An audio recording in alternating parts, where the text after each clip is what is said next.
എല്ലാവർക്കും welcome to ഒരു പുതിയ വീഡിയോയിലേക്ക്.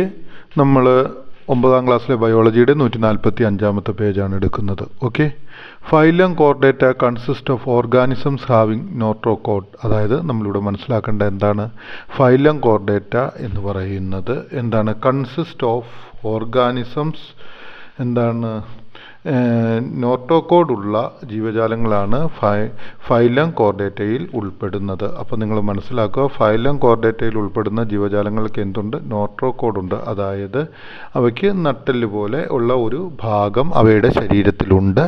ചിലവയിൽ അവ നോട്രോകോഡായിട്ട് നിലനിൽക്കും, ദണ്ട് പോലെ ഹെഡ് മുതൽ ടെയിൽ വരെ നിൽക്കും. ചില ജീവജാലങ്ങളിൽ അവ എന്ത് ചെയ്യുന്നു? അത് നട്ടെല്ലായിട്ട് രൂപപ്പെടുന്നു. Okay, vertebrates included in sub phylum vertebra of phylum Chordata. ഇവിടെ നമ്മൾ ഇനി അടുത്തതായിട്ട് മനസ്സിലാക്കേണ്ടത് എന്താണ്? നട്ടെല്ലുള്ള ജീവികളെ എന്തിൽ ഉൾപ്പെടുത്തുന്നു? വെർട്ടിബ്രേറ്റ എന്ന സബ് ഫൈലത്തിൽ ഉൾപ്പെടുത്തിയിരിക്കുന്നു. ഇനി നമ്മൾ മനസ്സിലാക്കുക, ഈ നട്ടെല്ലുള്ള ജീവികളെ ഏത് സബ് ഫൈലത്തിലാണ് ഉൾപ്പെടുത്തിയിരിക്കുന്നത്? വെർട്ടിബ്ര എന്ന ആ സബ് ഫൈലത്തിലാണ് ഉൾപ്പെടുത്തിയിരിക്കുന്നത്. അതായത് ഫൈലം കോർഡേറ്റ എന്ന് പറയുന്നതിനെ പല രീതിയിൽ തരംതിരിക്കാം. അതിൽ ഒരെണ്ണമാണ് നട്ടെല്ലുള്ള ജീവികൾ. ആ നട്ടെല്ലുള്ള ജീവികൾ ഏതിലാണ്? വെർട്ടിബ്ര എന്ന ഫൈലം കോർഡേറ്റയിൽ ഉൾപ്പെടുത്തിയിരിക്കുന്നു. Analyse the table 6.2 and gather additional information to understand how the organism included in this list are further classified. ഇനി നമ്മളോട് പറഞ്ഞിരിക്കുന്നത് എന്താണ്? Analyse the table. അതായത് നമുക്കിവിടെ തന്നിരിക്കുന്ന ആ പട്ടിക നമ്മളോട് എന്ത് ചെയ്യാനാണ്? വിശകലനം ചെയ്ത് അധിക വിവരങ്ങൾ നമ്മളോട് ആർജിച്ചെടുക്കണം. എന്തിനാണ്? ഇതിൻ്റെ അടിസ്ഥാനത്തിൽ ബോക്സിൽ നിന്നിരിക്കുന്ന ജീവികളെ ഉൾപ്പെടുത്തി ഒരു പട്ടിക തയ്യാറാക്കുവാനാണ് പറഞ്ഞിരിക്കുന്നത്. അപ്പോൾ നമുക്ക് ഒരു പട്ടിക തയ്യാറാക്കുവാനാണ് നമ്മളോട് പറഞ്ഞിരിക്കുന്നത്. ഓക്കെ, ഇത്രയും നിങ്ങൾക്ക് ക്ലിയറായി എന്ന് തോന്നുന്നു. അപ്പം ഈ പട്ടിക, അതായത് 146-ാമത്തെ പേജിൽ എന്താണ് പട്ടിക അല്ലെങ്കിൽ ടേബിൾ 6.1 നിങ്ങളെല്ലാവരും എടുത്തു എന്ന് വിചാരിക്കുന്നു. ടേബിൾ 6.1 ഏതാണ്? Classification of sub phylum vertebra. അതായത് നട്ടെല്ലുള്ള ജീവജാലങ്ങളെയാണ് ഇവിടെ എന്തായിട്ട് ക്ലാസിഫൈ ചെയ്തിരിക്കുന്നത്, അല്ലെങ്കിൽ ഇവിടെ വ്യത്യസ്ത ഫൈലങ്ങളായിട്ട് ഗ്രൂപ്പുകളായിട്ട് ഇവിടെ തിരിച്ചിരിക്കുന്നത്. അപ്പം എല്ലാവരും ആ ഭാഗം എടുക്കുക. ഒന്നാമതായിട്ട് നമുക്ക് തന്നിരിക്കുന്നത് ഒരു സൂപ്പർ ക്ലാസ് ആയിട്ടാണ് തന്നിരിക്കുന്നത്. ഏതാണ് സൂപ്പർ ക്ലാസ് ആയിട്ട് നമുക്ക് തന്നിരിക്കുന്നത്? പിസസ് അല്ലെങ്കിൽ ചിറകുള്ളവ എന്നുള്ള രീതിയിൽ നമുക്ക് അവയെ പറയുവാനായിട്ട് സാധിക്കും. ഏതാണ്? പിസസ് അല്ലെങ്കിൽ ഹാവിങ് ഫിൻസ്. അതായത് പിസസ് എന്ന് പറയുന്ന സൂപ്പർ ക്ലാസ്. ഈ സൂപ്പർ ക്ലാസിൻ്റെ പ്രത്യേകത എന്താണെന്ന് ചോദിച്ചാൽ അവയ്ക്ക് ചിറകുള്ളവയാണ്. ഓക്കെ, ഈ ചിറകുള്ളവ പിസസ് എന്ന് പറയുന്നവയുടെ പ്രത്യേകതകൾ എന്താണെന്ന് നോക്കാം. ഒന്നാമതായിട്ട് അവയെ 2 ക്ലാസ്സുകളായിട്ടാണ് നമുക്ക് തിരിച്ചിരിക്കുന്നത്. ഏതെല്ലാമാണ് ആ 2 ക്ലാസ്സുകൾ എന്ന് ചോദിച്ചാൽ, കോൺട്രിറ്റിക്സ് എന്ന് പറയുന്ന ഒരു ക്ലാസ്സും അതുപോലെ തന്നെ ഓസ്റ്റിറ്റിക്സ് എന്ന് പറയുന്ന മറ്റൊരു ക്ലാസ്സുമാണ് ഉള്ളത്. ഈ കോൺട്രിറ്റിക്സ് എന്ന് പറയുന്ന ആ ക്ലാസ്സിലുള്ള മത്സ്യങ്ങൾ, പിസസ് എന്ന് വെച്ച് കഴിഞ്ഞാൽ മത്സ്യങ്ങൾ എന്നുള്ളതാണ് ഇവിടെ അർത്ഥമാക്കുന്നത്. അപ്പോൾ ചിറകുള്ള മത്സ്യങ്ങൾ. അപ്പോൾ ഇതിനകത്ത് കോൺട്രിറ്റിക്സ് എന്ന് പറയുന്ന മത്സ്യങ്ങളെ നമുക്ക് മറ്റൊരു പേരിൽ പറയാം, തരുണാസ്ഥി എന്ന് പറയാം. അതുപോലെ തന്നെ ഓസ്റ്റിറ്റിക്സ് എന്ന് പറഞ്ഞു കഴിഞ്ഞാൽ നമുക്കറിയാം അസ്ഥിയുള്ള മത്സ്യങ്ങൾ എന്നുള്ളതാണ് ഇതിൻ്റെ അർത്ഥമാക്കുന്നത്. അപ്പോൾ പിസസ് എന്ന് പറയുന്ന ആ ഗ്രൂപ്പിൽ ഫൈലത്തിൽ ഉൾപ്പെടുത്തിയിരിക്കുന്ന അല്ലെങ്കിൽ ചിറകുള്ള ആ ഫൈലത്തിൽ ഉൾപ്പെടുത്തിയിരിക്കുന്ന മത്സ്യങ്ങൾ ഏതെല്ലാമാണ്? കോൺട്രിറ്റിക്സ് എന്നുള്ള മത്സ്യവും അതുപോലെ തന്നെ ഓസ്റ്റിറ്റിക്സ് എന്നുള്ള മത്സ്യവും. പക്ഷേ ഇതിൻ്റെ പെക്യൂലിയാരിറ്റീസ് അല്ലെങ്കിൽ ഇവയുടെ പ്രത്യേകതകൾ, ഈ 2 മത്സ്യത്തിനും ഒരേ തരത്തിലുള്ള പ്രത്യേകതകളാണ് നമുക്ക് കാണുവാനായിട്ട് സാധിക്കുന്നത്. ഒന്ന്, അവയുടെ ശരീരത്തിൽ എന്തുണ്ട്? ശൽക്കങ്ങൾ ഉണ്ട് എന്നുള്ളതാണ് അവയുടെ ഏറ്റവും വലിയ പ്രത്യേകതയായിട്ട്. ശൽക്കങ്ങൾ എന്ന് പറഞ്ഞു കഴിഞ്ഞാൽ നമുക്കറിയാം എന്താണ് ശൽക്കങ്ങൾ എന്ന് പറഞ്ഞു കഴിഞ്ഞാൽ. ശൽക്കങ്ങൾ എന്ന് പറഞ്ഞു കഴിഞ്ഞാൽ ഈ പറയുന്ന ചിതമ്പലുകൾ എന്ന് നമ്മളൊക്കെ പറയുമല്ലോ. അപ്പോൾ ഒന്നാമതായിട്ട് അവയുടെ ശരീരത്തിൽ എന്തുണ്ട്? ചിതമ്പലുകൾ ഉണ്ട് എന്ന് നമ്മൾ മനസ്സിലാക്കുക. രണ്ടാമതായിട്ട് എന്താണ്? Heart is 2 chambered. അവയുടെ ഹൃദയത്തിന് എങ്ങനെയാണ്? അവയുടെ ഹൃദയത്തിന് എന്താണ്? 2 ചേംബറുകൾ അല്ലെങ്കിൽ 2 അറകളാണ് ഉള്ളത്. അത്രയും നിങ്ങൾക്ക് മനസ്സിലായെന്ന് തോന്നുന്നു. ഓക്കെ, ഇനി മൂന്നാമതായിട്ട് ഇവിടെ തന്നിരിക്കുന്നത് എന്താണ്? ഹാബിറ്റാറ്റ്, അതായത് എവിടെയാണ് ഇവ താമസിക്കുന്നത്. Pieces also known as fishes leave in, അവ ജീവിക്കുന്നത് എവിടെയാണ്? ഫ്രഷ് വാട്ടറിൽ, അതായത് ശുദ്ധജലത്തിലും, മറൈൻ വാട്ടർ, അതായത് കടൽ വെള്ളത്തിലും, അതുപോലെ തന്നെ ബാർക്കിഷ് വാട്ടർ, അതായത് ഈ കടൽ വെള്ളവും ഫ്രഷ് വാട്ടറും പുഴവെള്ളവും ചേർന്ന് അല്ലെങ്കിൽ കായലും കൂടി ചേരുന്ന സ്ഥലത്തോ ജീവിക്കുന്ന മത്സ്യങ്ങളും ഉണ്ട്. അതിനെയാണ് ബാർക്കിഷ് വാട്ടർ എന്ന് പറയുന്നത്. ഈ പൊഴിമുഖം എന്നൊക്കെ നമ്മൾ പറയുന്നില്ലയോ, അവിടെ ജീവിക്കുന്ന ജീവികൾ. ഇനി അടുത്തതായിട്ട് നമ്മളോട് പറഞ്ഞിരിക്കുന്നത് എന്താണ് ഇതിനെക്കുറിച്ചുള്ളത്?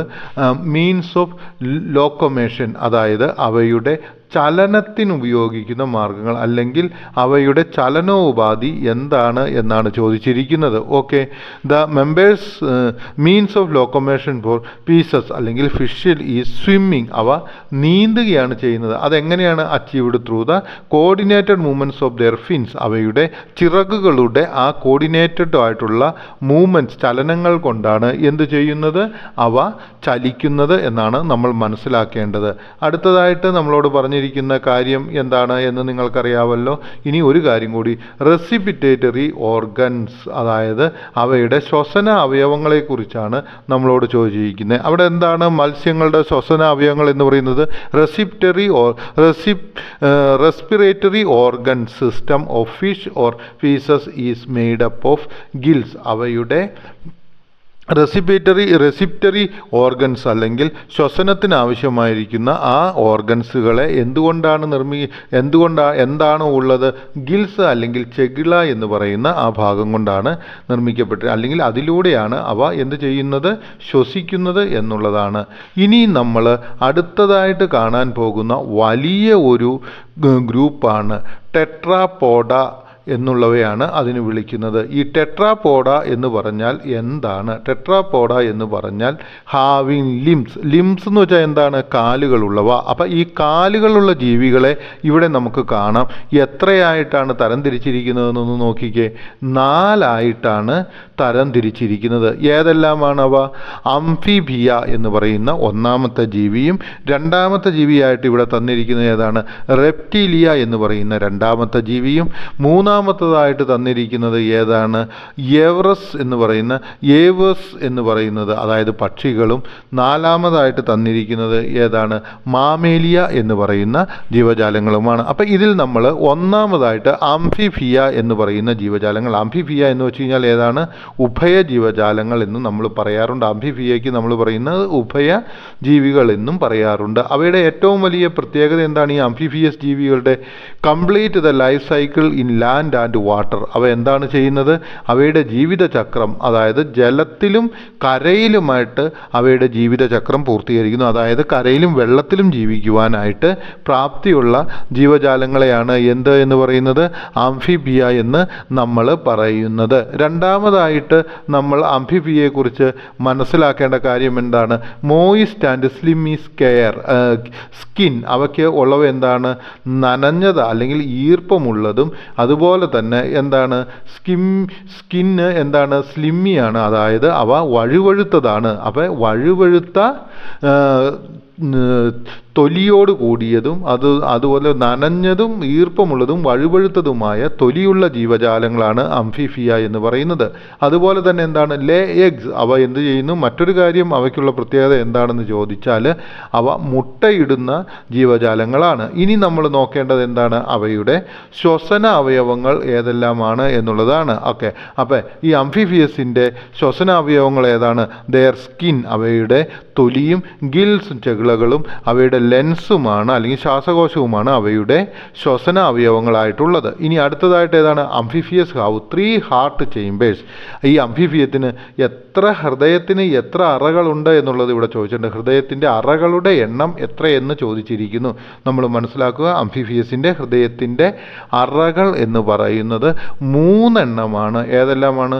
2 ആർട്ടറിയും 1 വെൻട്രിക്കിളുമാണ് അംഫിബിയസിനുള്ള ഹൃദയത്തിൻ്റെ അറകൾ എന്നുള്ള കാര്യം നിങ്ങൾ മനസ്സിലാക്കുക. ഓക്കെ, അപ്പം നമ്മൾ ടെട്രോപാഡ അല്ലെങ്കിൽ കാലുകളുള്ള ജീവജാലങ്ങളെക്കുറിച്ചുള്ളതിൽ അംഫിബിയനെയാണ് നമ്മൾ പഠിച്ചത്. അപ്പോൾ നമ്മൾ ഒന്നാമതായി പഠിച്ചത് ഏതാണ്?